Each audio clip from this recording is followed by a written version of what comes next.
இது ஃபர்ஸ்ட் மலேசியாவின் செய்திகள் உங்களுக்காக.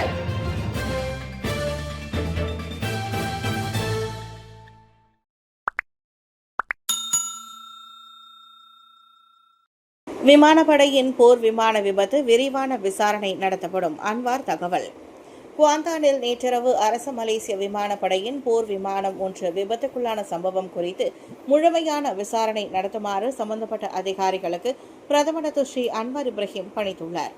இந்த விபத்திற்கான காரணத்தை அடையாளம் கண்டு அது தொடர்பான பாதுகாப்பு நடவடிக்கைகள் எடுக்கப்பட வேண்டும் என சமூக ஊடக பதிவில் அவர் வலியுறுத்தினார். FA-DA 18D ஹர்டனன் போர் விமானம் குவாந்தான் சுல்தான் ஷாஜி அகமது ஷா விமான நிலையத்தின் ஓடுபாதையில் நேற்றிரவு மணி 9:05க்கு விபத்துக்குள்ளானதாக அரசு மலேசிய விமானப்படை தெரிவித்தது. இந்த விமானத்தின் விமானியும் ஆயுதம் அமைப்பு அதிகாரியும் பாதுகாப்பாக வெளியேறினர். அவர்கள் இருவரும் பாதுகாப்பாக இருப்பதோடு பரிசோதனைக்காக தெங்கு அம்புவான் அப்சான் மருத்துவமனைக்கு கொண்டு செல்லப்பட்டதாக பஹாங் போலீஸ் தலைவர் யாஹ்யா ஒத்தமான் உறுதிப்படுத்தினார். புறப்பட்ட சிறிது நேரத்திலேயே போர் விமானம் தீப்பிடித்தது போல் நம்பப்படும் வீடியோ சமூக ஊடகங்களில் பரவி வருகிறது. அந்த விமானத்தின் விமானி மற்றும் ஆயுத அமைப்பு அதிகாரிகளுக்கு அன்வார் அனுதாபம் தெரிவித்ததோடு அவர்கள் காயங்களிலிருந்து மீண்டு வர வேண்டும் என தாம் பிரார்த்திப்பதாகவும் தெரிவித்தார். ஜாலூர் கெமிலாங் சர்ச்சை அச்சுறுத்தும் வகையில் அறிக்கை வெளியிட்டதற்காக அக்மல் சாலை மீது குற்றச்சாட்டு. அண்மையில் ஜாலூர் கெமிலாங் சர்ச்சையுடன் தொடர்புடைய முகநூல் பதிவு தொடர்பாக அம்னோ இளைஞர் தலைவர் டாக்டர் அக்மல் சாலை மீது புகிட் மெதாஜாம் மேஜிஸ்ட்ரேட் நீதிமன்றத்தில் இன்று குற்றம் சாட்டப்பட்டது. பொதுமக்களுக்கு அச்சுறுத்தும் அல்லது பதற்றத்தை ஏற்படுத்தும் வகையில் அறிக்கைகளை வெளியிட்டதாக குற்றவியல் சட்டம் 505வது B விதியின் கீழ் அக்மல் மீது குற்றம் சாட்டப்பட்டது. இந்த குற்றச்சாட்டு ஆகஸ்ட் 11ஆம் தேதி அன்று அக்மலின் முகநூல் கணக்கில் வெளியிடப்பட்ட ஒரு வீடியோவுடன் தொடர்புடையதாகும். இந்த குற்றச்சாட்டு நிரூபிக்கப்பட்டால் அவருக்கு 2 ஆண்டுகள் வரை சிறை தண்டனை, அபராதம் அல்லது இரண்டும் விதிக்கப்படலாம். மேஜிஸ்ட்ரேட் நூருல் ரஷீடா அகிட் முன்னிலையில் வாசிக்கப்பட்ட குற்றச்சாட்டை அக்மல் மறுத்தார்.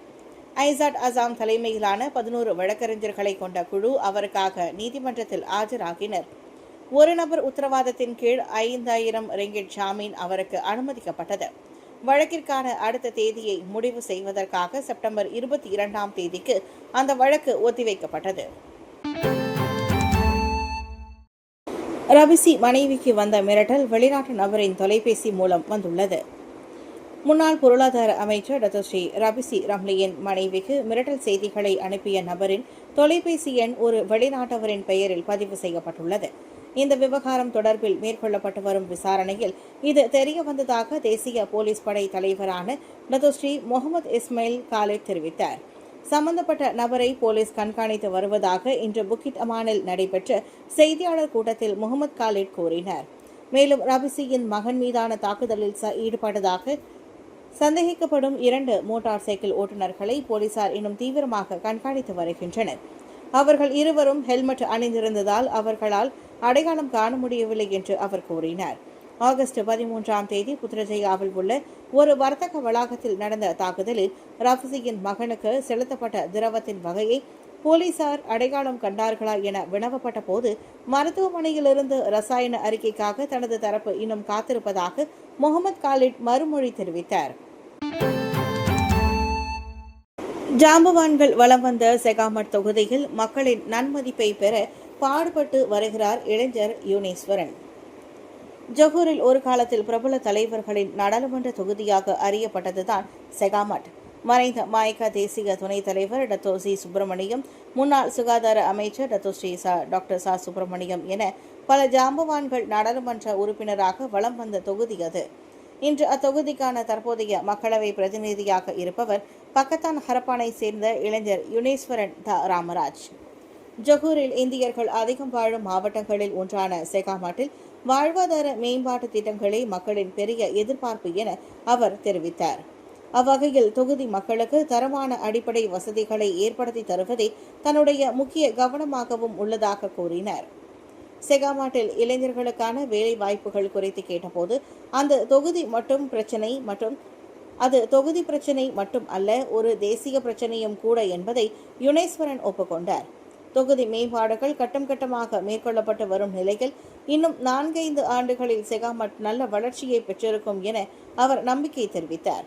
இந்தியர்கள் சம்பந்தப்பட்ட பிறப்பு பத்திரம், அடையாள அட்டை போன்ற பிரச்சினைகளுக்கு செகாமாட்டில் எந்த அளவுக்கு உள்ளன என கேட்கப்பட்டதற்கு யுனேஸ்வரன் கூறியதாவது: 2022 பொது தேர்தலில் முதல் முறையாக நாடாளுமன்ற உறுப்பினராக தேர்ந்தெடுக்கப்பட்ட யுனேஸ்வரன் தனது சேவையின் மூலம் தொகுதி மக்களின் நன்மதிப்பையும் தொடர் ஆதரவையும் பெற வலிமையாக பாடுபட்டு வருவதாக தெரிவித்தார். பினாங்கு அரசின் ஆதரவோடு 15வது எழுமின் அனைத்துலக மாநாடு 30 நாடுகளை சேர்ந்த 700 பேராளர்களுடன் சிறப்பாக நடைபெற்றது. மலேசிய எழுமின் அமைப்புடன் பினாங்கு மாநில அரசின் ஆதரவுடன் வா தமிழா என்ற கருப்பொருளுடன் 15வது எழுமின் அனைத்துலக தமிழ் தொழில் முனைவோர் மற்றும் மாற்றுத்திறனாளிகள் 3 நாள் மாநாடு பினாங்கு அரங்கத்தில் அண்மையில் வெற்றிகரமாக நடந்தது. இம்மாநாட்டில் மலேசியா, இந்தியா, இலங்கை, மொரீஷியஸ், மத்திய கிழக்கு அமெரிக்கா, கனடா உட்பட ஏறத்தாழ 30 நாடுகளை சேர்ந்த சுமார் 700 பேராளர்கள் கலந்து கொண்டனர். மாநாட்டின் ஏற்பாட்டுக் குழு தலைவருமான டத்தோ சரவணன் சின்னப்பன் வரவேற்புரையுடன் மாநாடு இனிதே துவங்கியது.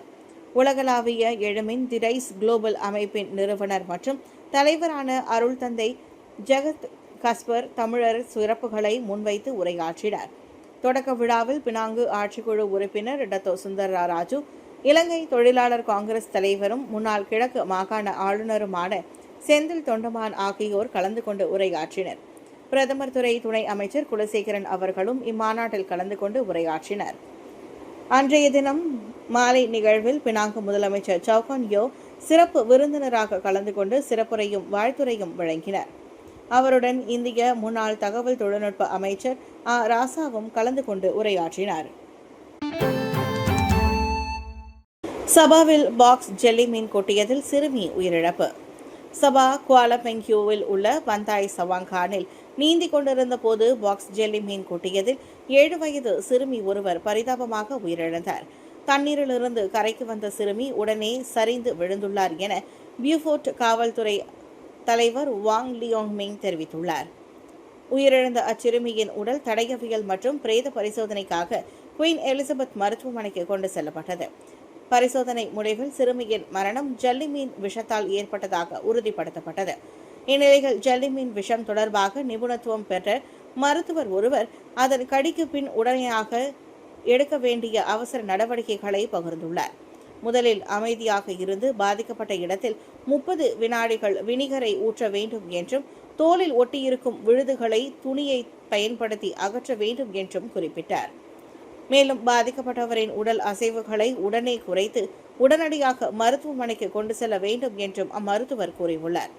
பாதிக்கப்பட்டவர் மயக்கம் அடைந்து சுவாசம் அல்லது உயிர் அறிகுறிகள் இல்லை என்றால் உடனடியாக அவசர உதவி எண்ணை அழைத்து CPR செயல்முறையை தொடங்க வேண்டும் என அறிவுறுத்தப்பட்டுள்ளது. சிங்கம் என்றுமே சிங்கம்தான். 2026 சட்டமன்ற தேர்தலில் திமுக பிஜேபியுடன் கூட்டணி இல்லை, விஜய் திட்டவட்டம். சிங்கம் என்றுமே சிங்கம்தான் என அதிரடியாக முழங்கியுள்ளார் TVK எனப்படும் தமிழக வெற்றி கழகத்தின் தலைவரும் நடிகருமான விஜய். கட்சியின் 2ஆம் ஆண்டு தொடக்க விழாவை முன்னிட்டு மதுரையில் நடத்திய மாநாட்டில் விஜய் அவ்வாறு கர்ஜித்தார். சிங்கம் என்ற அவரின் குறியீடு வெறும் கர்ஜனை அல்ல, மாறாக யாருடனும் கூட்டணி இல்லாமல் தன்னந்தனியாக 2026 சட்டமன்ற தேர்தலை சந்தித்து ஆட்சியை பிடிக்கும் எண்ணத்தையே அவர் அவ்வாறு சூசகமாக கூறியுள்ளார். TVKவின் ஒரே கொள்கை எதிரி பாரதிய ஜனதா கட்சி என்றும் ஒரே அரசியல் எதிரி திமுக என்றும் குறிப்பிட்ட விஜய் அடுத்த ஆண்டு சட்டமன்ற தேர்தல் உண்மையில் திமுகவுக்கும் தமது தலைமையிலான TVKவுக்கும் இடையில் நடக்கும் போட்டியே என வர்ணித்தார். MGR வளர்த்த அதிமுக என்று பரிதாபமாக இருப்பதாக போகிற போக்கில் அவர் எதிர்க்கட்சிக்கும் ஒரு கொட்டு வைத்தார். இதைவிட முக்கியமான இன்னொரு விஷயத்தை விஜய் கூறியுள்ளதும் வைரலாகியுள்ளது. அதாவது தான் ஒன்றும் சினிமாவில் மார்க்கெட் போன பிறகு அடைக்கலம் நாடி அரசியல் வரவில்லை என அவர் தடாலடியாக பேசியுள்ளது யாரையோ மனதில் வைத்துதான் என தமிழக ஊடகங்கள் இப்போதே பரபரப்பை கிளப்பிவிட்டுள்ளன. வாழ்நாள் முழுக்க மக்களுக்காக உழைக்கும் எண்ணத்திலேயே தாம் அரசியலுக்கு வந்திருப்பதாக சுமார் 2 லட்சம் தொண்டர்கள் திரண்ட மதுரை மாநாட்டில் விஜய் பேசினார். கெடாபாலிங்கில் கோழிகளை வேட்டையாட முயன்ற 5 மீட்டர் நீள மலைப்பாம்பு பிடிபட்டது. இன்று அதிகாலை கெடாபாலிங் கம்போங் பாங்கோலில் கோழிக்கூண்டிலிருந்து எழுந்த பெரும் சத்தம் காரணமாக பதட்டமடைந்த விவசாயி ஒருவர் தனது கால்நடைகளை வேட்டையாட வந்த சுமார் 5 மீட்டர் நீளமுள்ள மலைப்பாம்பை கண்டு அதிர்ச்சி அடைந்துள்ளார். அச்சமடைந்த அவர் உடனடியாக தீயணைப்பு மற்றும் மீட்பு துறைக்கு தகவல் அளித்த நிலையில் தீயணைப்பு துறையினர் சம்பவ இடத்திற்கு விரைந்து வந்தனர் என்று பாலிங் தீயணைப்பு மற்றும் மீட்பு நிலைய தலைவர் ஜுல்கைரி மாட்டாஞ்சில் கூறினார். சுமார் 40 கிலோ எடையுள்ள அந்த மலைப்பாம்பு கோழி கூண்டிலிருந்து தப்பித்து சென்ற போதும் சுமார் 35 நிமிடங்களுக்குள் தீயணைப்பு துறையினர் வெற்றிகரமாக அந்த பாம்பை பிடித்து பின்னர் வனவிலங்கு மற்றும் தேசிய பூங்காக்கள் துறையிடம் ஒப்படைத்தனர். ஆகஸ்ட் 15 முதல் இதுவரை இப்பகுதியில் 14 பாம்பு சம்பவங்கள் பதிவாகியுள்ளன என்றும் அவற்றில் பெரும்பாலானவை ராஜநாக பாம்புகளும் மலைப்பாம்புகளும் உள்ளடங்கும் என்பது குறிப்பிடத்தக்கது. சமீபத்தில் காலநிலை மாற்றங்கள், வெப்பநிலை ஏற்றத்தாழ்வுகள் மற்றும் உணவு, தங்குமிடம் தேடும் முயற்சிகள் ஆகிய காரணங்களால் பாம்புகள் மனித குடியிருப்பு பகுதிக்குள் நுழைகின்றன என்று அறியப்படுகின்றது. பினாங்கில் 38 சொகுசு வாகனங்கள் பறிமுதல். பெரும்பாலானவை டத்தோ பட்டம் பெற்றவர்களுடையது. கடந்த ஜூன் மாதம் முதல் பினாங்கு சாலை போக்குவரத்து துறை நடத்தி வந்த ஓப் லக்ஸுரி எனப்படும் பரிசோதனை நடவடிக்கையில் 38 சொகுசு வாகனங்கள் பறிமுதல் செய்யப்பட்டன. அவற்றில் பெரும்பாலானவை பிரமுகர்கள், குறிப்பாக டத்தோ பட்டம் பெற்றவர்களுக்கு சொந்தமானவை என்று தெரிய வந்துள்ளது. பறிமுதல் செய்யப்பட்ட வாகனங்கள் அனைத்தும் செல்லுபடியாகும் சாலை வரி மற்றும் காப்பீடு இன்றி சாலையில் ஒட்டப்பட்டது என்றும் அவ்வாகனங்களின் மொத்த மதிப்பு 10 மில்லியனுக்கும் மேற்பட்டது என்று ஜேபிஜே தெரிவித்துள்ளது.